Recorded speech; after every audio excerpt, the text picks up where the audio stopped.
Pour comprendre d'une autre manière ce qui arrive à une partie du continent africain aujourd'hui, nous devons remonter très loin dans l'histoire, notamment pendant l'esclavage.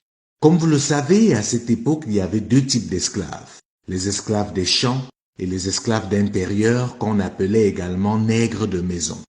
Ces derniers se distinguaient par leur extrême docilité et leur manque de dignité. Ils adoraient leur maître car à leurs yeux, c'était un dieu. Ils aimaient leur maître plus que eux-mêmes et c'est à cause d'eux que l'esclavage a duré 4 siècles. Ils étaient la meilleure arme des esclavagistes car c'est eux qu'on utilisait pour combattre les dignes esclaves dans les champs de coton. Ils prenaient du plaisir et se sentaient supérieurs à leurs frères des champs parce que eux, ils avaient droit au reste de table, ils pouvaient dormir dans la cave et porter les vieux vêtements du maître.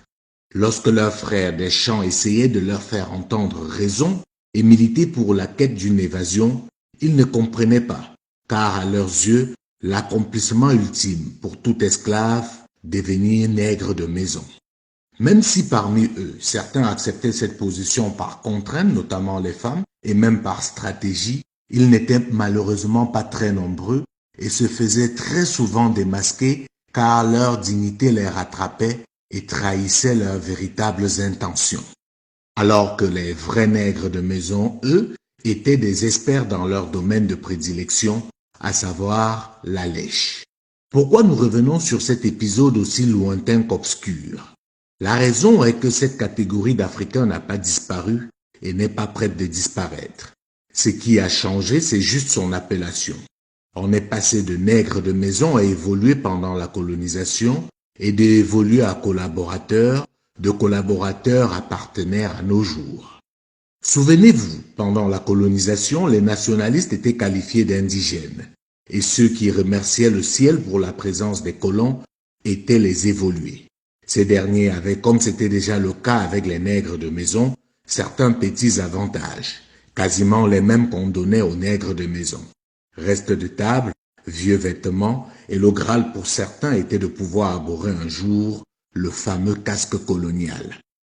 C'est donc naturellement à ceux-là que les colons ont fait semblant de remettre le pouvoir au moment de ce qu'on a appelé la décolonisation. Il était vital pour les puissances coloniales de s'assurer que ce soit leur relais, à savoir les évolués, c'est-à-dire les nègres de maison, qui prennent les affaires. C'est pour cela que les dignes fils de l'Afrique, à l'instar de Lumumba, Kwame Nkrumah, Umnyobe, Thomas Sankara et bien d'autres, devaient être sacrifiés pour ne pas faire ombrage aux nègres de maison qu'on devait installer pour assurer la poursuite de l'exploitation de l'Afrique sans plus subir de critiques et de pression, puisque désormais ce n'est plus le colon qu'on voit, mais le nègre de maison qui souverainement décide de se faire aider par les gentils colons et le terme politiquement correct pour désigner la colonisation qui se poursuit aujourd'hui, c'est bien sûr la coopération. Vous comprenez donc pourquoi il est plus important pour certains princes africains d'être mieux vus par la puissance coloniale que par leurs propres sujets. Ils estiment, et ceci très souvent à juste titre, que leur but ultime est de satisfaire leur maître. Parce qu'ils ne sont pas ingrats, ils savent que leur pouvoir vient en grande partie de lui. C'est tellement fort qu'ils se font concurrence pour savoir qui est le meilleur élève, c'est-à-dire qui donne le plus satisfaction au maître. Ce phénomène se développe également autour de ces princes africains.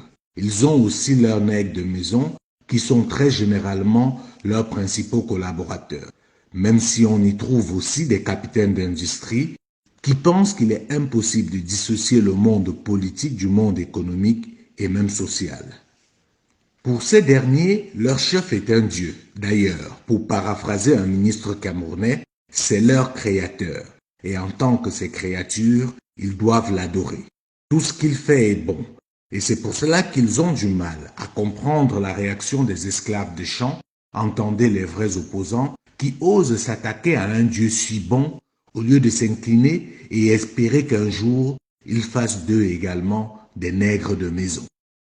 Ces nègres de maison sont là, autour des chefs. Ils savent au fond d'eux que la majorité de leurs congénères souffrent. Mais si eux, ils peuvent dormir au chaud, avoir à manger régulièrement à leur table, se soigner, se permettre tous les excès, Tout va pour le mieux dans le meilleur des mondes. Et ceux qui se plaignent doivent être matés avec la dernière énergie.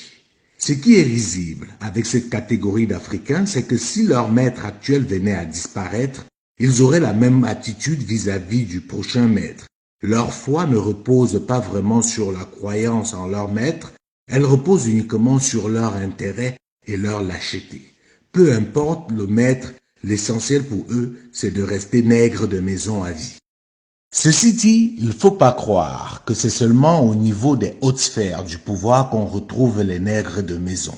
Ils sont partout et se caractérisent par un complexe d'infériorité cinglant. Ils vous disent ne pas comprendre votre agacement, votre désir de changement, votre caractère inconscient. Ils vous demandent comment voulez-vous engager un combat perdu d'avance. Ils vous disent l'Afrique est maudite. Les autres sont plus forts, plus intelligents, plus beaux. Certains parmi eux se retrouvent dans la diaspora. Ils acceptent de faire les travaux les plus humiliants, peu importe. L'essentiel, c'est qu'ils y soient. Oui, cette catégorie d'Africains existe encore et elle fait très mal à l'Afrique, même plus mal que les puissances coloniales. Très souvent par ignorance, mais comme disait quelqu'un, il n'y a de pire malade que celui qui ignore qu'il est. La question que je nous invite à nous poser aujourd'hui, c'est quelle catégorie d'esclaves sommes-nous?